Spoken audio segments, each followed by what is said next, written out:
Shalom, saudara yang terkasih dalam Tuhan. Puji Tuhan, kita berjumpa lagi dalam seri pembelajaran Alkitab kita hari ini.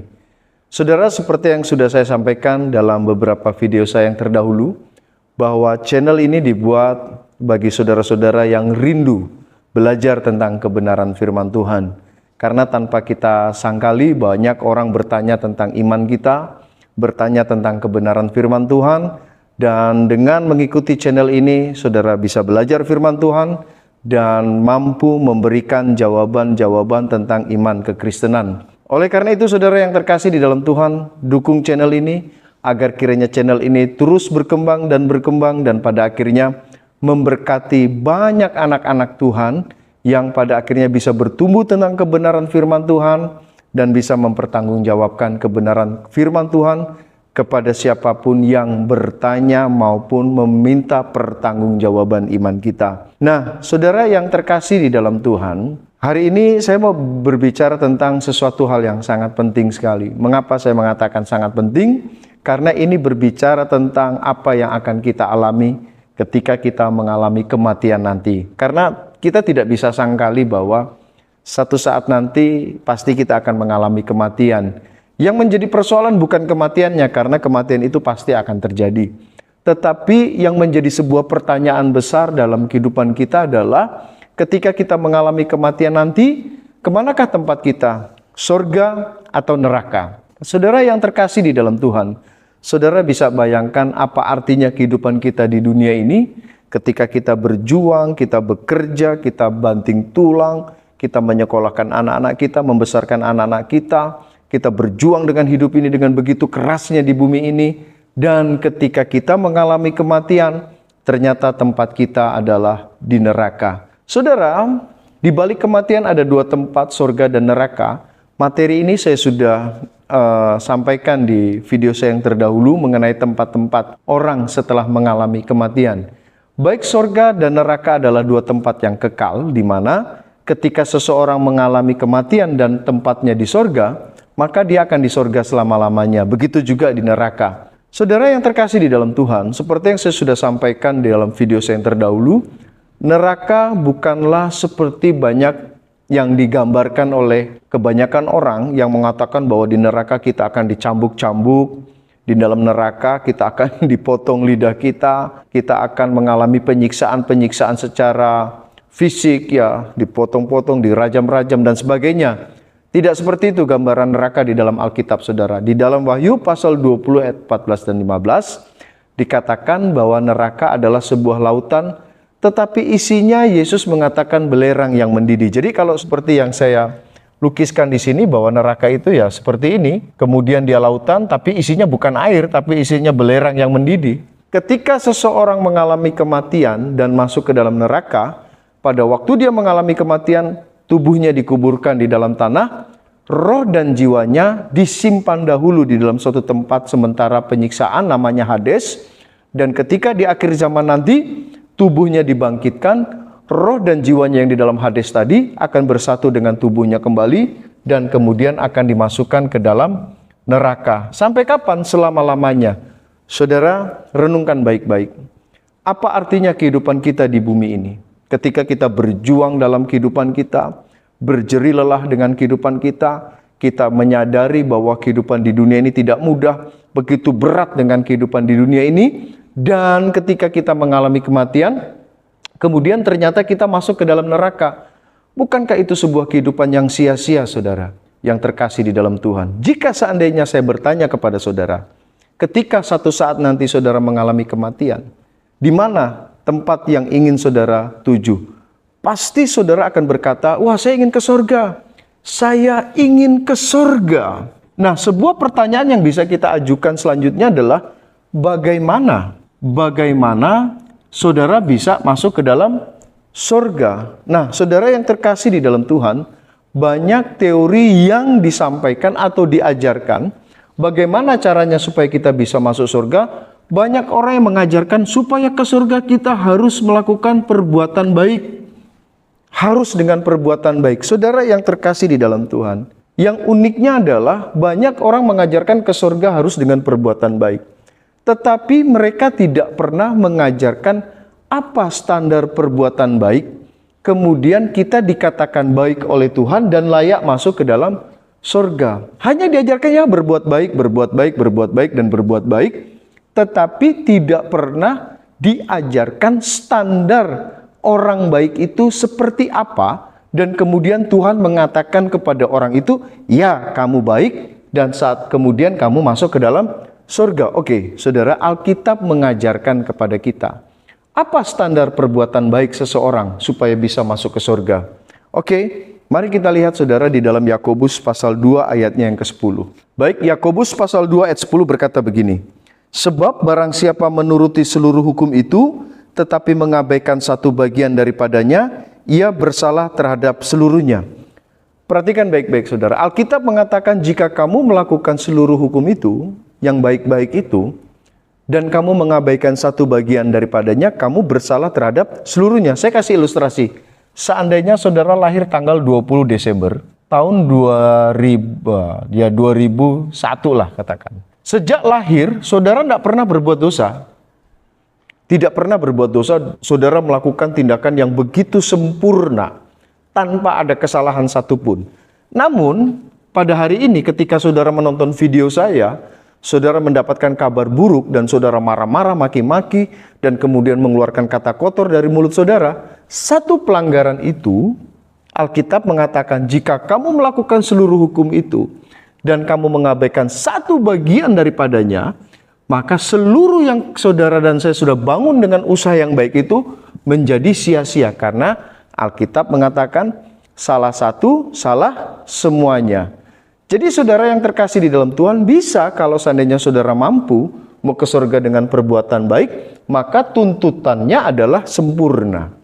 Pertanyaannya, bisakah saudara masuk ke surga dengan perbuatan baik sempurna? Alkitab mengatakan satu salah, salah semuanya. Saudara yang terkasih di dalam Tuhan, mungkin saudara ada di antara saudara yang berkata begini, oke Pak Pendeta, mulai hari ini saya tidak akan lagi berbuat dosa. Saya akan berbuat sempurna sampai saya mengalami kematian nanti. Saya mau mengatakan saudara sudah terlambat. Kenapa? Karena di belakang dalam kehidupan saudara sudah banyak kesalahan yang saudara buat.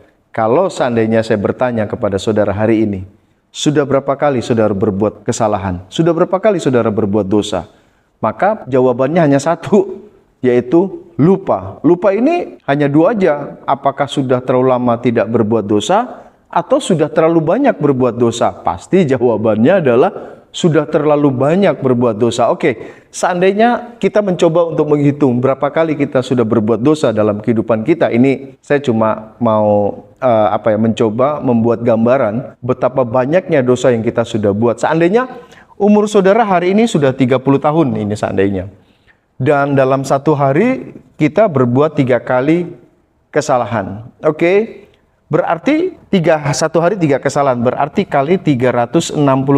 365 kali 3, 5, 1, 9, 0, 18, 9, 1, 10. Saudara lihat, berarti taruhlah dalam 1 tahun saudara dan saya membuat 1000 kesalahan. Berarti kalau umur saudara 30, berarti sudah 30.000 kali kesalahan. Itu pasti minimal saudara. Saudara dan saya bisa bayangkan, Alkitab mengatakan satu pelanggaran saja sudah melayakkan kita untuk bisa masuk ke dalam neraka. Karena salah satu, salah semuanya. Apalagi ini udah sampai 30.000, apalagi kita sampai lupa. Oleh karena itu saudara yang terkasih di dalam Tuhan, sampai saat ini kita sudah bisa melihat gambaran bahwa tidak mungkin seseorang ke surga dengan perbuatan baiknya, karena pasti selalu saja melakukan pelanggaran dan pelanggaran. Nah, oleh karena itu saudara yang terkasih di dalam Tuhan, karena kita adalah orang berdosa, maka apa yang Alkitab katakan tentang perbuatan baik kita yang berdosa ini? Mari kita lihat di dalam Yesaya 64 ayat 6. Mari kita lihat saudara dalam Yesaya 64 ayat 6. Firman Tuhan berkata demikian, demikianlah kami sekalian seperti seorang najis. Perhatikan, demikianlah kami sekalian seperti seorang najis. Perhatikan, seorang najis. Selanjutnya, dan segala kesalehan kami seperti kain kotor. Saudara lihat, Alkitab mengatakan bahwa segala kesalehan, seluruh perbuatan baik orang berdosa, Alkitab mengatakan, Nabi Yesaya mengatakan bahwa seluruh kesalehan, seluruh perbuatan baik kita yang berdosa ini di hadapan Allah seperti kain kotor. Maaf, saya harus menjelaskan arti kata kain kotor ini secara transparan. Apa yang dimaksudkan kain kotor? Yang dimaksudkan kain kotor adalah seperti pembalut wanita yang sedang datang bulan. Dalam bahasa Ibraninya, saudara, itu ya. Jadi, saudara yang terkasih di dalam Tuhan, perhatikan baik-baik. Seorang perempuan pada zaman hukum Taurat, ketika dia datang bulan, maka dia dianggap sebagai seorang yang sedang dalam keadaan najis. Oleh karena itu, perbuatan baik seseorang yang berdosa di hadapan Allah seperti kain kotor sehingga keadaan kita najis. Jadi saudara yang terkasih dalam Tuhan, tidak mungkin perbuatan baik kita yang kita anggap baik atau yang manusia anggap baik, tapi karena kita orang berdosa maka di hadapan Allah itu kain kotor. Ya tidak mungkinlah, masa kalau saudara mengatakan bahwa saya ke surga bisa dengan perbuatan baik kita, sama dengan kita mengatakan ke surga dengan kain kotor. Nah, saudara yang terkasih di dalam Tuhan, sampai di sini kita bisa melihat bahwa usaha kita, perbuatan kita tidak dapat membawa kita ke surga. Nah, saudara yang terkasih di dalam Tuhan, kalau usaha kita tidak bisa membawa kita ke surga, tapi kan saudara dan saya ingin ke surga. Bagaimana caranya supaya kita bisa ke surga? Saudara lihat, ternyata inilah yang membuat kita terhalang untuk masuk ke dalam surga. Dosa yang menghalangi kita untuk bisa masuk ke dalam surga. Nah, kalau kita melihat di dalam Roma pasal 6 ayat yang ke-23, mari kita lihat saudara, Roma 6 ayat yang ke-23. Roma 6 ayat 23 mengatakan, sebab upah dosa ialah maut, tetapi karunia Allah ialah hidup yang kekal dalam Kristus Yesus Tuhan kita. Perhatikan, ayat ini sungguh luar biasa. Yang pertama mau mengatakan bahwa upah dosa yang kita miliki adalah maut. Apa yang dimaksudkan dengan maut? Ini saya sudah jelaskan dalam video saya yang terdahulu mengenai tentang 3 macam kematian. Nah, saudara, kata maut artinya adalah kematian. Oke, saya ulang lagi deh.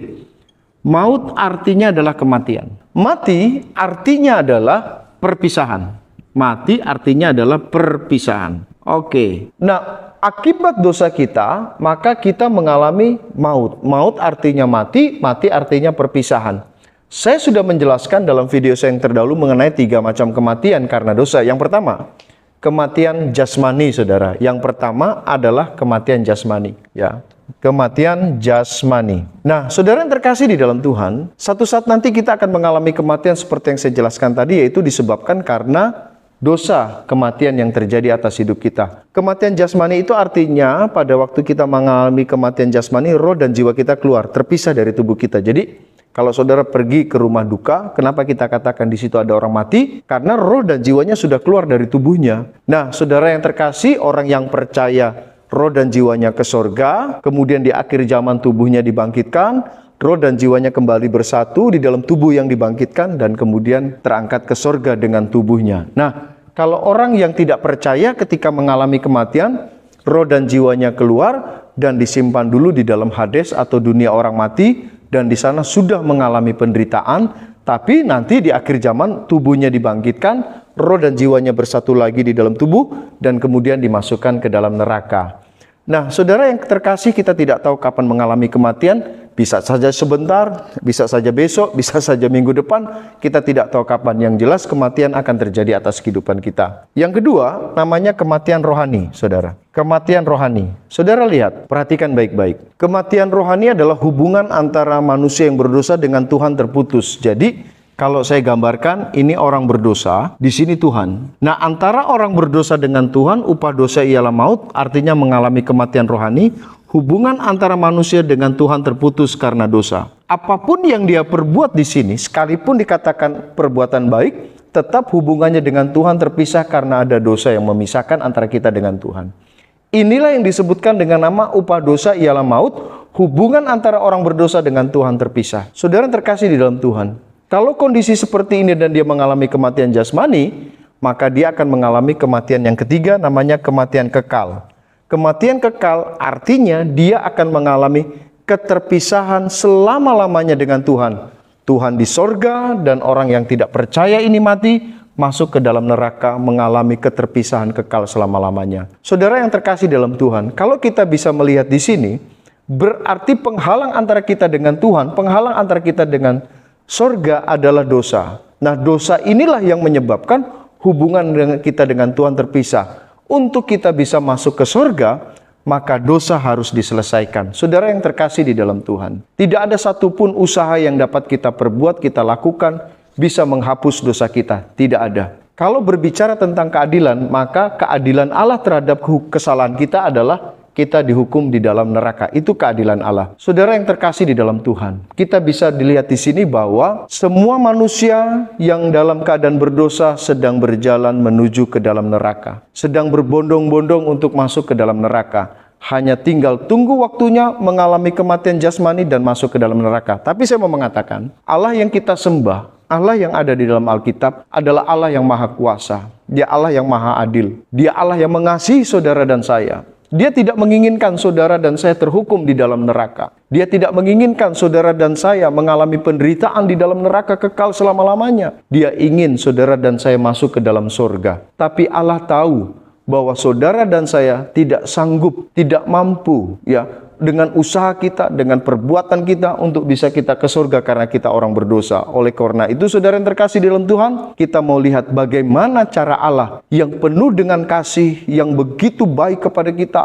Kita mengatakan bahwa Dia adalah Allah yang maha pengasih dan maha penyayang. Kalau Allah itu maha pengasih dan maha penyayang, Dia tidak akan membiarkan kita masuk ke dalam neraka. Pasti ada sesuatu yang harus Dia usahakan.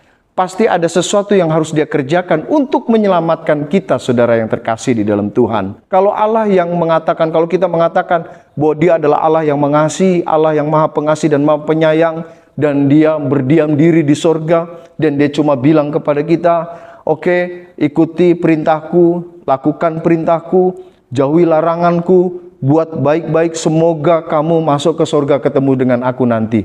Saudara, itu bukan Allah yang maha pengasih dan maha penyayang. Hanya menyarankan dan tidak memberikan kepastian untuk bisa tinggal bersama-sama dengan Tuhan di surga. Oke, kita akan melihat bagaimana cara Allah menyelamatkan kita, bagaimana cara Allah menebus dosa kita, bagaimana cara Allah mengangkat kita untuk kita bisa masuk ke dalam surga. Saudara, ketika berbicara tentang karya keselamatan Tuhan, karya keselamatan yang dikerjakan oleh Tuhan, saya teringat tentang dua sifat Tuhan yang sangat menonjol dalam diri Tuhan. Yang pertama adalah berbicara tentang sifat Tuhan yang pertama, yaitu bicara tentang kasih. Yang kedua, berbicara tentang keadilan. Ya, pertama berbicara tentang kasih, dan yang kedua berbicara tentang keadilan. Ketika kasih dipertemukan dengan dosa kita, maka ya karena namanya Dia Allah yang maha mengasihi, maka seolah-olah Dia tutup mata dan kemudian berkata, ya udahlah karena aku mengasihi kamu, saya menyayangi kamu, ayo masuk ke dalam surga, semuanya masuk ke dalam surga. Kalau kita berbicara tentang kasih, kalau hanya berbicara tentang kasih, maka Allah akan mempersilahkan semua orang masuk ke dalam surga, tidak peduli dengan dosanya, tidak peduli dengan pelanggarannya, tidak peduli dengan dosa-dosa yang telah dibuatnya. Tapi ingat saudara, Allah bukan hanya berbicara tentang kasih, tapi Allah juga adalah pribadi yang adil. Ketika keadilan ini dipertemukan dengan dosa kita, maka yang ada adalah kita harus dihukum, saudara, karena Allah adalah pribadi yang adil. Saudara yang terkasih di dalam Tuhan bisa lihat, ini seperti sebuah dilema, walaupun sebenarnya bagi Allah tidak dilema. Tetapi ini seolah-olah menjadi seperti dilema di dalam kehidupan kita ketika kita melihat hal ini. Di satu sisi Allah mengasihi saudara dan saya. Dia ingin tutup mata dan kemudian membiarkan kita semuanya masuk ke dalam surga karena Dia mengasihi kita. Tapi saudara yang terkasih di dalam Tuhan, di satu sisi Allah adil. Karena Dia adil, maka Dia harus menghukum dosa saudara dan saya. Jadi saudara lihat di sini, seperti ada sesuatu yang berbenturan di sana. Seperti ada sesuatu yang kontradiksi. Di satu sisi ingin membawa kita ke surga, tapi di satu sisi Dia harus menghukum kesalahan kita, harus mengadili kesalahan kita. Nah saudara, bagaimana cara menyelesaikan persoalan ini? Oke, saya meminjam sebuah istilah yang sudah seringkali dipakai oleh banyak orang-orang Kristen ketika berbicara tentang karya keselamatan Allah, yang dikerjakan di dalam Yesus seperti ilustrasi yang biasa digunakan tentang seorang jenderal bernama Jenderal Sarmila. Saudara yang terkasih di dalam Tuhan, beberapa puluh tahun yang lalu atau beberapa ratus tahun yang lalu, ada seorang jenderal bernama Jenderal Sarmila. Dia bersama dengan rakyatnya melakukan pemberontakan kepada seorang raja yang lalim, di mana raja ini dia tidak peduli dengan keadaan masyarakat. Dia selalu saja menarik pajak dengan begitu tinggi. Dia tidak peduli dengan penderitaan rakyat, yang penting dia senang. Nah, jenderal tidak ingin keadaan ini terjadi. Jenderal mau melakukan pemberontakan untuk mengalahkan raja ini, untuk menegakkan keadilan supaya rakyat itu bisa bahagia. Sehingga terjadilah perang gerilya, saudara yang terkasih. Satu saat ada anak buahnya melapor kepada jenderal bahwa ada yang mencuri gandum, saudara. Jenderal marah sekali. Kenapa sangat marah? Ya namanya orang perang kan butuh makan, maksud ada yang mencuri, saudara. Pasti dia sangat marah sekali. Nah, saudara yang terkasih di dalam Tuhan, sampai pada akhirnya sang jenderal mengungkapkan sebuah maklumat. Tangkap pencuri itu, tangkap. Kalau sudah ditangkap, cambuk 40 kali. Ya. Kemudian anak buah sang jenderal mencari siapa pencurinya. Dan pada akhirnya, saudara yang terkasih di dalam Tuhan, tertangkaplah pencuri ini. Dan kemudian laporan disampaikan kepada Jenderal Sarmila dan mengatakan, "Jenderal, pencurinya sudah tertangkap, Jenderal." Ya. Oke, kalau begitu besok jam 6 pagi lakukan eksekusi untuk cambuk 40 kali. Saudara yang terkasih di dalam Tuhan, kemudian sang jenderal mengatakan begini kepada para pengikutnya, "Coba bawa kemari pencurinya, aku mau melihat dulu." Saudara yang terkasih di dalam Tuhan, apa yang terjadi? Ketika anak buah jenderal membawa pencuri ini, ternyata yang mencuri adalah mamanya sendiri. Wah, saudara yang terkasih di dalam Tuhan, begitu sedihnya, duduk lemas tak berdaya. Karena ternyata pencuri selama ini yang mencuri gandum itu adalah mamanya sendiri. Dan dia sudah membuat sebuah peraturan bahwa besok pagi hukuman cambuk 40 kali harus dilakukan. Dan itu terjadi terhadap mamanya, saudara. Saudara yang terkasih dalam Tuhan, apa yang terjadi terhadap rakyat yang dipimpin oleh Jenderal Sarmila? Yang satu sisi mengatakan kalau jenderal tidak menghukum mamanya, berarti jenderal adalah pemimpin yang tidak adil. Tetapi di satu pihak ada para pengikut mengatakan, kalau seandainya jenderal tetap melaksanakan hukuman bagi mamanya, berarti jenderal adalah pemimpin yang tidak mengasihi mamanya. Saudara terkasih dalam Tuhan, dalam hati jenderal menjadi dilema. Dihukum itu mamanya, tidak dihukum berarti dia pemimpin yang tidak adil. Saudara, apa yang dilakukan oleh sang jenderal ketika besok pagi hukuman akan dijalankan? Ketika dihitung 1, 2, ketika cambukan akan dilaksanakan, sang jenderal berkata, "Stop!" Kemudian apa yang dilakukan oleh jenderal, saudara? Dia peluk mamanya, dia dekap mamanya, dan kemudian dia berkata, "Cambuk saya 40 kali. Sesuai dengan apa yang aku titahkan." Pada akhirnya, saudara yang terkasih dalam Tuhan, sang jenderal lah yang dicambuk sebanyak 40 kali untuk mamanya. Saya bertanya, saudara, apakah jenderal pemimpin yang adil? Iya, dia pemimpin yang adil. Dia menggantikan posisi mamanya yang melakukan tindakan pencurian. Apakah jenderal tidak mengasihi mamanya? Iya, dia mengasihi mamanya. Dia mengganti hukuman yang harus dijalankan oleh mamanya. Saya mau mengatakan, saudara, untuk menunjukkan kasih dan keadilannya kepada kita, maka Tuhan mengutus Yesus Kristus. Yesus adalah Tuhan yang menciptakan langit dan bumi, yang menciptakan saudara, yang menciptakan matahari, yang menciptakan alam ini. Dan dia mengasihi saudara, dan dia mau menunjukkan keadilannya, dan dia datang menjadi manusia. Yesus datang menjadi manusia. Jadi saudara yang terkasih di dalam Tuhan, ingat baik-baik, Yesus adalah Tuhan yang datang menjadi manusia. Ketika Yesus menjadi manusia, dia tetap adalah Allah. Dia tetap Allah. Tetapi pada waktu dia menjadi manusia, dia memiliki sifat yang baru, namanya manusia. Saudara yang terkasih di dalam Tuhan, dia buktikan dia Allah. Dia bangkitkan orang mati. Dia sembuhkan orang yang mengalami kebutaan. Bahkan bukti yang sangat tertinggi bahwa dia adalah Allah, dia mengatakan dengan mulutnya sendiri bahwa dia adalah Tuhan. Saya akan membahas materi ini di dalam video saya yang akan datang. Dan yang selanjutnya membuktikan bahwa dia Allah pada hari yang ketiga, ketika dia mengalami kematian di salib, dia bangkit. Saudara yang terkasih di dalam Tuhan, tidak ada satu pemimpin pun di dunia ini yang paling hebat sekalipun mengalami kematian dan bangkit. Tidak ada. Satu-satunya yang mati dan sudah bangkit dan tidak mati lagi adalah Yesus, karena dia adalah Allah. Saudara yang terkasih di dalam Tuhan, pada waktu dia datang menjadi manusia, tujuannya apa? Tujuannya dia dijadikan sebagai korban bagi penebusan dosa kita. Saudara yang terkasih di dalam Tuhan, mari kita lihat di dalam 2 Korintus pasal 5 ayat yang ke-21. 2 Korintus 5 ayat 21 berkata begini, saudara. Dia yang tidak mengenal dosa, artinya Yesus tidak berdosa karena dia adalah Allah. Telah dibuatnya menjadi dosa karena kita. Telah dibuatnya menjadi dosa karena kita. Telah dibuatnya menjadi dosa karena kita. Maksudnya apa? Yesus tidak berdosa. Tapi pada waktu dia mati di kayu salib, ketika dia mengalami penderitaan di salib, dia menjadi dosa. Kata menjadi dosa bukan berarti Yesus menjadi pribadi yang berdosa. Tidak. Tetapi Yesus dihukum di salib untuk menunjukkan kasih dan keadilannya kepada kita. Kita yang bersalah, kita yang berdosa, tapi Yesus dengan penuh kasih dan menunjukkan keadilannya, dia menunjukkan kasihnya, dia rela dijadikan sebagai korban bagi penebusan dosa saudara dan saya. Kata penebusan dosa artinya kita yang bersalah, Yesus yang menerima hukumannya karena kesalahan kita. Apakah ini masuk akal? Iya, masuk di akal. Karena dia mengasihi kita. Yang tidak masuk di akal adalah Allah yang dikatakan maha pengasih dan maha penyayang, tetapi tidak mau berkorban bagi orang-orang yang dikasihinya. Saudara, seperti jenderal tadi, karena dia mengasihi mamanya, dia rela dicambuk karena mau menanggung kesalahan dari mamanya. Yesus mati di salib, dia dicambuk, dia ditombak, dia mencurahkan darahnya untuk menunjukkan kasihnya kepada kita. Dia rela mengalami penderitaan di salib karena dosa saudara dan saya. Dan dia menunjukkan keadilannya kepada kita, bahwa dosa yang kita perbuat, dia rela menanggung hukumannya karena kita.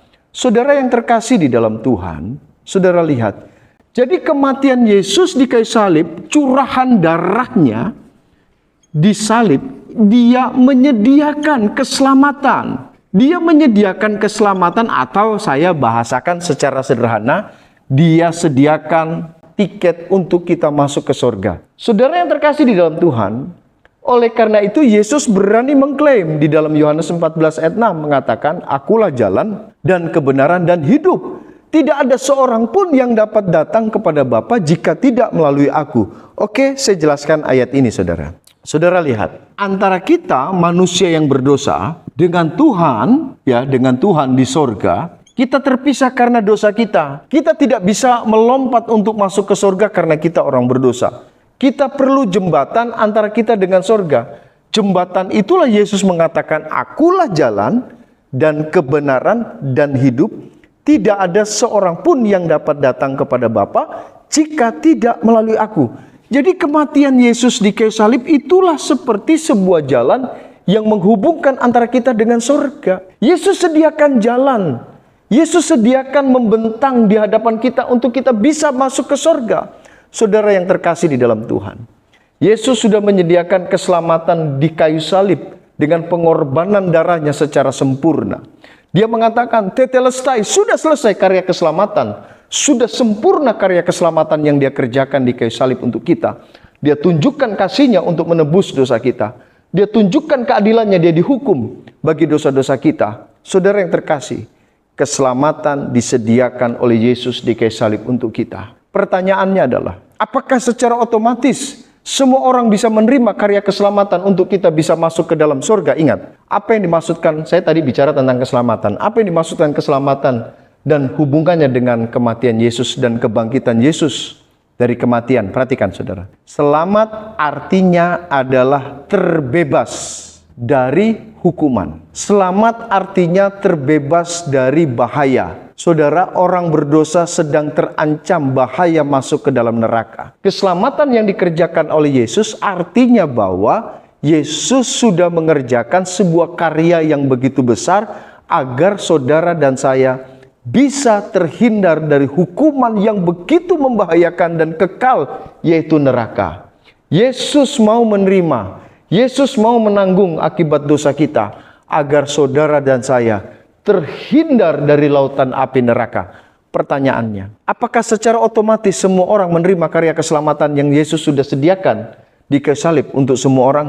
Tidak. Tidak otomatis, saudara. Yesus menyediakan darahnya untuk semua orang. Yesus menyediakan keselamatan untuk semua orang, tetapi tidak otomatis keselamatan itu bisa saudara dan saya miliki. Siapa yang bisa memilikinya? Mari kita lihat Yohanes 3 ayat 16, saudara. Yohanes 3 ayat 16 berkata, karena begitu besar kasih Allah akan dunia ini, sehingga ia mengaruniakan anaknya yang tunggal, supaya setiap orang yang percaya, perhatikan, supaya setiap orang yang percaya kepada Yesus tidak dibinasakan di dalam neraka, tidak dihukum di dalam neraka, melainkan beroleh hidup yang kekal. Berarti orang yang akan menerima keselamatan dari Yesus yang sudah dikerjakan oleh Yesus di kayu salib adalah hanya orang yang mau percaya kepada Yesus. Yang dia butuhkan adalah kepada saudara dan saya, Yesus sudah mengerjakan keselamatan ini secara sempurna.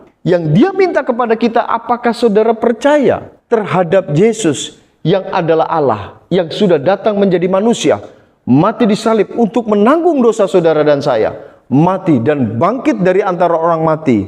Saudara, Alkitab mengatakan kalau saudara percaya, tidak akan dihukum, melainkan beroleh hidup yang kekal di surga. Saudara yang terkasih dalam Tuhan, yang saya mau sampaikan adalah, yang dimaksudkan percaya ini bukan hanya sekedar tahu. Semua orang Kristen tahu siapa Yesus, karena memang dilahirkan dari kecil sudah jadi orang yang beragama Kristen. Tetapi yang saya mau mengatakan, bukan hanya sekedar tahu. Kalau cuma tahu, saudara yang terkasih di dalam Tuhan, tidak akan diselamatkan. Tetapi yang Tuhan minta adalah percaya sungguh-sungguh bahwa Yesus adalah Allah yang datang menjadi manusia, mati di salib, dikuburkan dan dibangkitkan untuk menebus dosa saudara dan saya. Dan hanya mengandalkan satu-satunya juru selamat yang menebus kesalahan kita, yaitu Yesus. Kalau saudara mengajarkan keselamatan oleh iman tambah perbuatan, maka saudara sedang mengajarkan bahwa juru selamat bukan cuma satu, tapi dua, Yesus dan perbuatan usaha saudara. Itu tidak mengandalkan Yesus. Saudara yang terkasih di dalam Tuhan, ketika kita percaya, bagaimana keselamatan itu terjadi atas kita? Mari kita lihat saudara, kita kembali ke dalam Roma pasal 6 ayat 23. Berkata begini, sebab upah dosa ialah maut, tetapi karunia Allah ialah hidup yang kekal dalam Kristus Yesus, Tuhan kita. Perhatikan, benar di dalam Roma 6 ayat 23 mengatakan, upah dosa ialah maut. Hubungan kita dengan Tuhan terpisah, dan kita terancam masuk ke dalam neraka. Tapi ingat, ayat ini tidak hanya berhenti sampai upah dosa ialah maut. Tetapi ayat ini berkata, tetapi karunia Allah ialah hidup yang kekal. Karunia artinya adalah pemberian Allah secara cuma-cuma, gratis. Kita bisa lihat lagi di dalam Roma pasal 3 ayat yang ke-24. Roma 3 ayat 24 berkata begini, dan oleh kasih karunia atau oleh anugerah telah dibenarkan dengan cuma-cuma karena penebusan dalam Kristus Yesus. Jadi saudara yang terkasih di dalam Tuhan, lihat bahwa ketika saudara dan saya percaya sungguh-sungguh, bukan sekedar tahu. Karena banyak orang tahu Yesus, hanya tahu. Tahu Yesus lahir di mana, tahu Yesus sudah mati di salib, tahu Yesus dikuburkan, tahu Yesus bangkit, tahu Yesus membuat banyak mujizat. Tapi ketika ditanya, kalau mati kemana? Wah, saya tidak tahu. Wah, mudah-mudahan saya masuk surga. Itu hanya bukti bahwa orang tersebut hanya tahu siapa Yesus, tapi tidak percaya bahwa Yesus adalah juru selamat yang menebus dosanya. Dia tidak mengandalkan bahwa Yesus adalah satu-satunya pribadi yang menjadi juru selamatnya. Karena dia mengandalkan perbuatannya, sehingga dia ragu tentang keselamatannya, karena dia tahu dia sering melakukan pelanggaran dan pelanggaran dalam hidupnya. Saudara yang terkasih di dalam Tuhan, kita bisa lihat bahwa Alkitab dengan jelas dalam Roma pasal 3 ayat 24 tadi, dan oleh kasih karunia telah dibenarkan dengan cuma-cuma karena penebusan dalam Kristus Yesus. Jadi keselamatan kepada orang yang percaya kepada Yesus diberikan secara gratis, cuma-cuma. Keselamatan masuk surga itu bukan sesuatu yang kita usahakan. Keselamatan sudah dikerjakan Yesus secara sempurna. Ketika kita percaya, maka kita diberikan keselamatan itu secara gratis dan cuma-cuma. Satu ayat yang saya akan sampaikan kepada saudara yang membuat saya menjadi percaya Yesus sebagai Tuhan dan Juru Selamat pribadi. Saudara lihat dalam Efesus pasal 2 ayat 8 dan 9 berkata begini. Sebab karena kasih karunia, perhatikan, kasih karunia anugerah pemberian Allah secara gratis. Sebab karena kasih karunia kamu diselamatkan oleh iman. Perhatikan, Alkitab mengatakan, perhatikan saudara, Efesus 2 ayat 8 dan 9. Sebab karena kasih karunia, karena anugerah. Kasih karunia itu sama dengan anugerah. Anugerah artinya diberikan secara cuma-cuma atau gratis. Kamu diselamatkan oleh iman. Jelas kok Alkitab mengatakan, sebab karena kasih karunia kamu diselamatkan oleh iman. Perhatikan baik-baik. Selanjutnya mengatakan, itu mengacu kepada keselamatan kita, itu bukan hasil usahamu. Jadi jelas, Efesus 2 ayat 8-9 mengatakan, karena kasih karunia kamu diselamatkan oleh iman. Itu bukan hasil usahamu. Keselamatan adalah anugerah yang Tuhan berikan secara cuma-cuma atau gratis. Mungkin ada di antara saudara yang berkata, ini pendeta ini ngaco. Masa keselamatan diberikan secara gratis cuma-cuma? Masa keselamatan itu cuma murahan? Saya mau bilang saudara, keselamatan tidak murahan. Keselamatan harganya sangat mahal. Sampai saudara dan saya tidak bisa mengusahakannya. Tadi saya mengatakan, kalau saudara mau ke surga dengan perbuatan baik saudara, tidak bisa. Karena Tuhan menuntut kesempurnaan kita. Salah satu, salah semuanya. Sehingga kita tidak sanggup untuk membayar keselamatan itu. Keselamatan sangat mahal.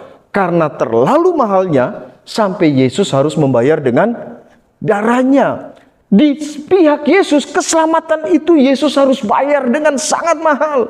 Dan dia sudah kerjakan dengan sempurna. Sekarang, kalau saudara mau percaya, beriman kepada Yesus, maka keselamatan itu akan diberikan kepada saudara secara cuma-cuma, gratis saudara. Inilah yang membedakan iman Kristen dengan yang lainnya. Iman Kristen adalah iman yang mengajarkan keselamatan adalah kasih karunia atau gratis secara cuma-cuma karena pengorbanan Yesus di kayu salib. Saudara tidak perlu membayar. Yesus sudah bayar secara sempurna di kayu salib. Saudara, pertanyaannya adalah, apakah orang yang percaya Yesus, beriman kepada Yesus, yang sudah diberikan keselamatan secara cuma-cuma itu pasti ke surga? Ya, keselamatan diberikan secara cuma-cuma, dan bagi kita yang percaya kepada Yesus, pasti masuk ke surga. Tidak ada kata mudah-mudahan bagi orang yang percaya Yesus. Perhatikan, kita lihat di dalam Yohanes 10 ayat 28 dan 29. Yohanes 10 ayat 28 dan 29. Perhatikan baik-baik saudara. Yohanes 10 ayat 28 dan 29 berkatakan begini. Dan aku memberikan hidup yang kekal. Perhatikan. Dan aku memberikan hidup yang kekal. Oke? Perhatikan Yohanes 10 ayat 28 29. Yohanes 10 ayat 28 dan 29. Perhatikan, di situ dikatakan aku Yesus, aku memberikan. Perhatikan, memberikan apa? Memberikan hidup yang kekal, hidup kekal surga. Perhatikan saudara, enggak pernah Alkitab mengajarkan bahwa keselamatan itu harus kita cari. Enggak. Keselamatan udah dikerjakan Yesus secara sempurna. Ketika saudara percaya, Alkitab mengatakan, aku memberikan hidup yang kekal dalam Yohanes 10 ayat 28 dan 29. Perhatikan baik-baik. Selanjutnya, dan aku memberikan hidup yang kekal kepada mereka, dan mereka yang sudah memiliki hidup yang kekal, Alkitab mengatakan pasti, perhatikan saudara, pasti tidak akan binasa. Kalau memiliki hidup yang kekal, dikatakan pasti. Perhatikan saudara, ada kata pasti ini. Pasti tidak mengalami, perhatikan, pasti tidak akan binasa. Sampai tidak binasa. Oke, tidak binasa sampai selama-lamanya. Jadi saudara yang terkasih di dalam Tuhan, Alkitab jelas kok mengajarkan kepada kita, Yesus sudah membayar keselamatan dengan darahnya secara sempurna. Kita yang percaya kepada Yesus, memiliki hidup yang kekal karena Yesus memberikan hidup yang kekal kepada orang yang percaya. Orang yang percaya yang telah memiliki hidup yang kekal pasti tidak akan binasa sampai selama-lamanya. Kalau tidak binasa berarti tidak masuk neraka, melainkan masuk surga selama-lamanya. Oke, saudara yang terkasih di dalam Tuhan. Sampai di sini kita sudah bisa melihat bahwa keselamatan bagi orang yang percaya kepada Yesus, bahwa Yesus adalah Tuhan, sudah datang menjadi manusia, mati di salib, dikuburkan, dibangkitkan untuk menebus dosa saudara dan saya. Alkitab mengatakan kalau saudara percaya, Yesus memberikan hidup yang kekal dan kita pasti ke surga. Perhatikan saudara, ini berbicara tentang isi hati saudara. Kalau ada di antara saudara hari ini yang mau mengambil keputusan percaya Yesus sebagai Tuhan dan Juru Selamat pribadi, katakan kepada Yesus, Tuhan, aku percaya bahwa Engkau adalah Tuhan. Yesus, aku percaya bahwa Engkau adalah Allah yang datang menjadi manusia. Engkau sudah datang untuk mati di salib, menebus dosaku. Engkau sudah datang karena menebus dosaku, maka Engkau mati di salib, Engkau dikuburkan, tetapi Engkau bangkit dari antara orang mati. Alkitab mengatakan, siapapun saudara, apapun agama saudara, kalau saudara percaya kepada Yesus, Alkitab mengatakan saudara diberikan jaminan kepastian masuk surga. Kapanpun mati, tidak masalah bagi orang yang percaya kepada Yesus. Sehingga dalam Filipi pasal 1 ayat 21 mengatakan, bagiku hidup adalah Kristus, mati adalah keuntungan. Kenapa kekristenan mengajarkan mati adalah keuntungan? Karena kematian bagi orang percaya hanyalah membuka pintu untuk masuk ke dalam sorga. Saudara yang terkasih dalam Tuhan, mungkin ada di antara saudara yang bertanya begini kepada saya. Oke, sekarang saya sudah selamat dengan iman saya. Saya meroleh keselamatan secara cuma-cuma karena saya percaya Yesus sebagai Tuhan dan Juru Selamat pribadi. Saya pasti ke surga karena saya beriman kepada Yesus secara pribadi. Saya mau bertanya, bagaimana dengan perbuatan baik saya? Apa setelah saya percaya Yesus, saya tidak perlu berbuat baik lagi karena saya sudah pasti ke surga? Saudara yang terkasih di dalam Tuhan, saya mau jelaskan, ketika kita sudah percaya Yesus sebagai Tuhan dan Juru Selamat pribadi, ya, nama kita sudah terdaftar di dalam surga. Karena Lukas 10 ayat 20 mengatakan, janganlah bersukacita karena roh-roh itu takluk kepadamu. Tetapi bersukacitalah karena namamu terdaftar di sorga. Alkitab mengatakan, bersukacitalah karena nama kita terdaftar di sorga. Bagi orang yang percaya, nama kita sudah terdaftar di sorga. Sekarang saudara, setelah kita sudah punya nama terdaftar di sorga, bagaimana dengan perbuatan baik kita? Harus berbuat baik. Kenapa? Satu, perbuatan baik kita memiliki fungsi sebagai bentuk ucapan syukur kita kepada Tuhan. Ya karena Tuhan sudah selamatkan kita, Tuhan sudah tebus dosa kita, Tuhan sudah berikan kita kehidupannya kekal, kapanpun mati kita pasti ke surga, maka kita harus berbuat baik. Perbuatan baik kita bukan untuk masuk ke surga, tapi perbuatan baik kita sebagai bentuk ucapan syukur kita kepada Tuhan. Saudara masuk gereja bukan supaya masuk surga, tapi sebagai bentuk ucapan syukur saudara kepada Tuhan. Karena sudah menyelamatkan saudara dan saya. Saudara melayani Tuhan bukan supaya masuk surga, tapi sebagai bentuk ucapan syukur karena saudara dan saya sudah diselamatkan. Kita menolong orang lain, kita memberikan persembahan, kita membantu pekerjaan Tuhan. Bukan supaya masuk ke surga, tapi itu sebagai bentuk ucapan syukur kita kepada Tuhan. Karena Tuhan sudah selamatkan kita. Saudara, jika ada orang yang menolong kita, membantu kita ketika kita mengalami kesulitan, pasti minimal saudara akan mengucapkan terima kasih kepada orang yang menolong kita. Saudara yang terkasih dalam Tuhan, seperti itulah perbuatan baik kita hari ini. Saudara, saya dulu tidak percaya Yesus sebagai Tuhan dan Juru Selamat pribadi. Tetapi ketika saya percaya Yesus sebagai Tuhan dan Juru Selamat pribadi, dan saya meyakini bahwa saya kapanpun saya mati, saya pasti ke surga, karena Yesus sudah memberikan hidup yang kekal kepada saya. Sekarang sebagai bentuk ucapan syukur saya apa? Saya mau melayani Tuhan. Saya mau bekerja bagi Tuhan. Saya mau melakukan apa saja untuk pekerjaan Tuhan. Kenapa? Itu sebagai bentuk ucapan syukur saya kepada Tuhan. Karena dia sudah selamatkan saya. Yang kedua, fungsi perbuatan baik yang kedua adalah, saudara, yang kedua, Yesus mengatakan, kumpullah harta di sorga. Karena di bumi karat dan ngengat akan memakannya. Saudara, setiap perbuatan baik kita akan dihitung oleh Tuhan sebagai upah kita nanti di sorga. Jadi dengan percaya Yesus, kita pasti masuk surga. Perbuatan baik kita dihitung sebagai upah kita nanti di surga. Saudara bisa bayangkan ya. Karena kita percaya Yesus, kita dijamin iman kita seperti tiket untuk kita masuk ke surga. Perbuatan baik kita dihitung saudara. Sebagai upah kita nanti di surga. Saudara dan saya sama-sama ke surga kalau kita percaya Yesus. Tapi upah kita bisa berbeda. Tergantung upah kita di surga nanti, tergantung apa yang kita lakukan di bumi ini. Semakin kita banyak berbuat baik, semakin kita akan mendapatkan upahnya di surga. Saudara bisa melihat materi ini di video saya yang terdahulu mengenai tentang iman dan perbuatan di dalam 1 Korintus pasal 3 ayat 13 sampai dengan ayat yang ke-15. Saudara bisa menonton, mempelajari tentang upah-upah yang Tuhan sediakan bagi kita di surga kalau kita berbuat baik. Yang ketiga, apa fungsi perbuatan baik kita? sebagai bentuk pernyataan iman kita kepada orang lain. Saudara, iman kita tidak bisa dilihat oleh orang lain. Apakah saudara bisa melihat iman saya dengan membelah dada saya? Apakah iman saya bentuknya lonjong, bulat, kotak, atau seperti apa? Saudara nggak bisa lihat iman saya. Tetapi saudara bisa melihat iman saya dari apa yang saya perbuat. Oleh karena itu saudara yang terkasih di dalam Tuhan, iman saudara akan nampak dari perbuatan saudara dan saya.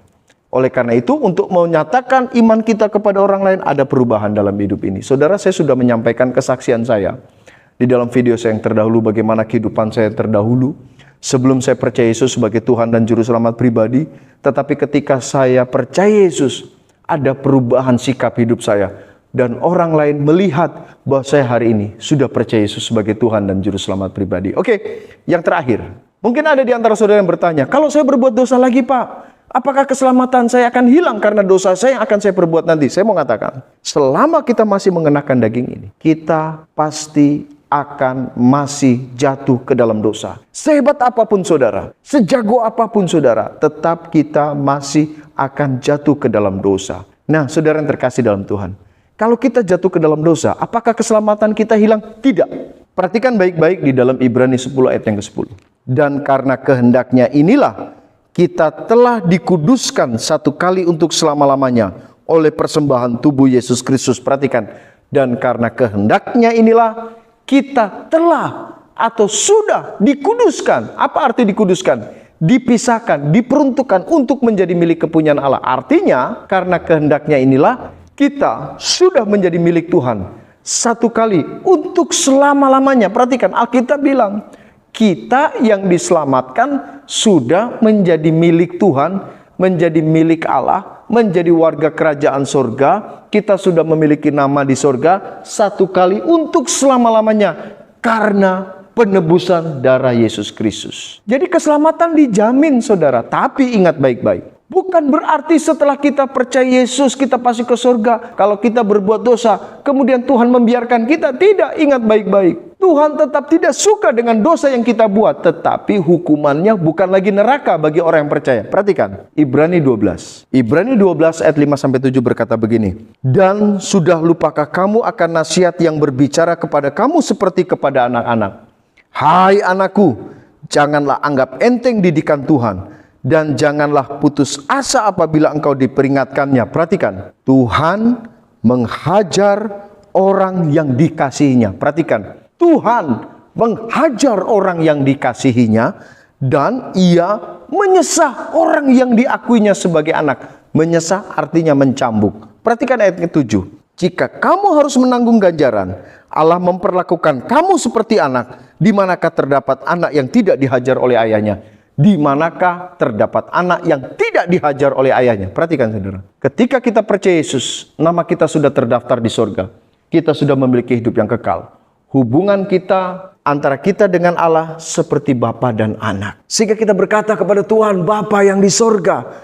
Karena hubungan kita antara kita dengan Tuhan seperti bapa dan anak. Saudara, kalau anak nakal, pasti bapak cambuk, pasti bapak pukul. Seperti apa yang Alkitab katakan di dalam ayat yang ke-6. Karena Tuhan menghajar orang yang dikasihinya. Perhatikan, karena kita adalah anaknya, kita dikasih. Kalau saudara berbuat dosa, kalau saudara melakukan pelanggaran, kalau saudara melakukan sikap yang tidak baik di hadapan Tuhan, benar, keselamatan pasti masuk surga.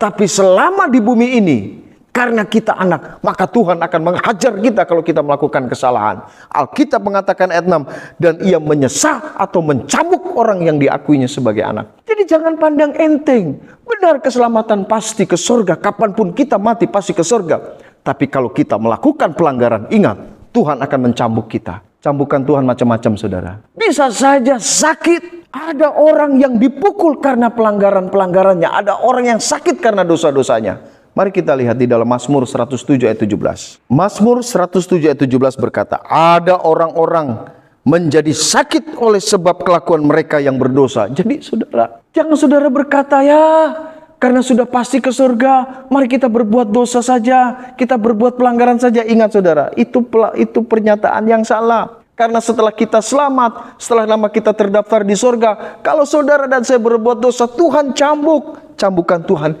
bisa saja sakit penyakit yang kita alami. Saudara yang terkasih di dalam Tuhan, walaupun tidak semua sakit disebabkan karena dosa. Ada juga yang sakit karena bodoh yang kita. Sudah tahu kolesterol darah tinggi, kemudian asam urat, saudara makan daging babi, kemudian sudah tidak atur makan. Nah itu bodoh sendiri. Ada juga orang sakit karena Tuhan mau menunjukkan kemuliaannya. Saudara, kalau seandainya sudah Tuhan cambuk Tuhan cambuk sakit, tidak bertobat, apa yang terjadi saudara? Bisa saja usaha saudara gagal. Masalah keluarga saudara, anak-anak saudara dipukul, dicambuk dan sebagainya. Saudara, pada akhirnya pukulan Tuhan yang terakhir adalah kalau kita berbuat dan berbuat dosa, tidak bertobat, saudara, Tuhan bisa saja memanggil kita, ayo anakku, pulang saja ke rumahku yang mulia dan indah ini, daripada engkau berbuat dosa. Jadi ingat saudara, perhatikan, keselamatan kita miliki karena kita percaya kepada Yesus. Perbuatan baik kita sebagai bentuk ucapan syukur kita kepada Tuhan, untuk kita mendapatkan upah di surga, dan sebagai bentuk pernyataan iman kita kepada orang lain, karena orang lain harus melihat iman kita dari perbuatan kita. Dan selanjutnya, kalau saudara dan saya berbuat kesalahan, benar keselamatan dijamin kita pasti ke surga, tapi di bumi ini Tuhan akan menghukum kita,